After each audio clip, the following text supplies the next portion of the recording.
आनंद धाम की ओर धर्म प्रसंग में महापुरुष स्वामी शिवानंद जी महाराज।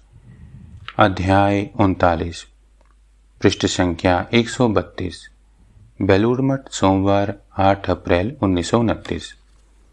एक भक्त महापुरुष महाराज से पूछते हैं, आप आशीर्वाद दीजिए तो सब ठीक हो जाएगा। महापुरुष महाराज, आशीर्वाद तो देता ही हूँ, खूब आशीर्वाद देता हूँ। हम लोगों के पास सिवाय आशीर्वाद के और है ही क्या। आशीर्वाद देने के कारण ही तो यह सब कह रहा हूँ। ठाकुर को पुकारो, उनके शरणापन हो। हमारे ठाकुर तो जीवंत हैं, व्याकुल होकर उन्हें एक बार पुकार करके तो देखो, वे तत्क्षण ही उत्तर देंगे। जो भगवान हैं, जो परम ब्रह्म हैं, वे ही बहुतों के कल्याणार्थ इस युग में रामकृष्ण रूप धारण कराए हैं। तुम जब उन युगावतार के आश्रय में आए हो तो फिर चिंता किस बात की। भक्त, आपसे लज्जा और भय के कारण इतने दिन एक बात छिपा रखी थी। कुछ दिन हुए मेरा विवाह हो गया है। माँ बाप के रोने धोने से मुझे विवाह करना ही पड़ा।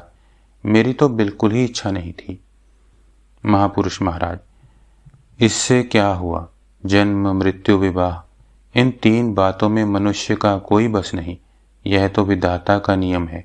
विवाह किया है इसीलिए उसी में आसक्त होकर रहना पड़ेगा, ऐसा नहीं। अच्छा तो है, तुम अपना काम काज करो, यथा साध्य साधन भजन करो। पत्नी भी वही करेगी।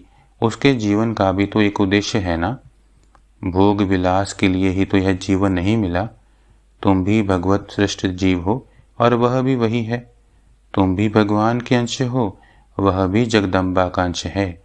तुम जिस प्रकार जीवन बिता रहे हो उसको भी उसी प्रकार सिखलाओ। वह भी भगवान का नाम लेगी, पूजा पाठ करेगी, संसार के काम काज करेगी, गुरुजनों की सेवा शुश्रूषा करेगी। उसको यही सब सिखाओ, तभी तो सार्थकता है। यह न करके यदि केवल देह के भोग विलास के लिए उसका उपयोग करो तो अब तो धिक्कार है। उसमें आसक्त न हो जाना बच्चा। काम कांचन मनुष्य का मनुष्यत्व नष्ट कर देते हैं। भक्त, मेरा तो यह विश्वास है कि जब आपका आशीर्वाद मिल गया है और ठाकुर के आश्रय में पड़ा हूं तो सब ठीक हो जाएगा। महापुरुष महाराज, सार बात है जीवन का लक्ष्य ना भूल जाना। जीवन 2 दिन का है, अनित्य है, भोग विलास के लिए नहीं है। यही बात खूब याद रखना। अब थोड़ी देर मंदिर में जाओ तो ठाकुर को प्रणाम कर उनका ध्यान करो, उनके पास खूब प्रार्थना करो, वे निश्चय ही तुम्हें शांति देंगे। ओम श्री राम कृष्ण अर्पणमस्तु।